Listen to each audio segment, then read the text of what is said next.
This video, we're going to talk about 2.1 Objective 2, where we determine if quantitative data are discrete or continuous. So let's go ahead and ask the first question, determine whether the given data are discrete or continuous, and explain your answer. The exact heights of all NBA basketball players, they are continuous because exact heights can take on any value within a certain interval, meaning you can be any fraction of an inch taller or shorter than somebody else. So it's not just discrete values where you have to go up, say, by 1 full inch, right? Are the numbers of people discrete? Oh, the numbers of people surveyed in each of the Gallup polls preceding the next presidential election. The number of people who participated in the polls would be discrete because they can only take on distinctive values. You can only have a person, a whole person. You can't have a fraction of a person. The exact times that randomly selected students spent on smartphones during the preceding week, that's continuous because it could be any fraction of a second or minute or hour or whatever, more or less. So that is going to be D, that they are continuous because exact times can take on any value within a certain interval.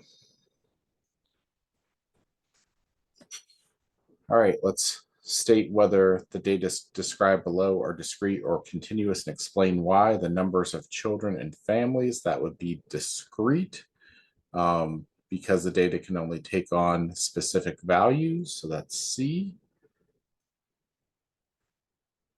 Let's look at number 3, where we're again looking to decide if this is discrete or continuous and explain why. The heights in inches of female students at college, that's a continuous variable because the data can take on any value in an interval, which is A. Again, the thought process here is, do I only have specific increments that I can count by, or can I take on any value that is a real number, no matter if it's a what fraction of an inch, or in this case, taller or shorter, since we're in inches. So state whether the data described below is discrete or continuous and explain why. The exact ages in hours of different cockroaches found in a certain city. So that data is continuous as well because they can be any fractional amount of an hour older or younger.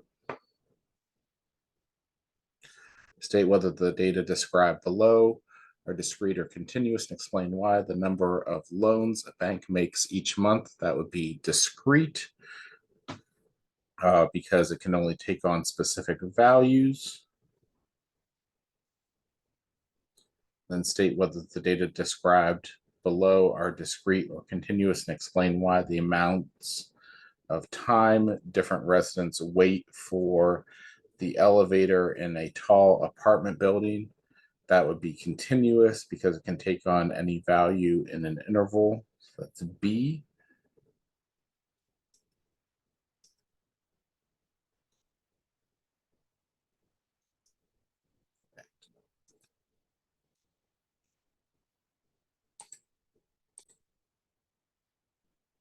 All right, that's it for this video. We'll come back next time and talk about 2.1 Objective 3. See you for the next video.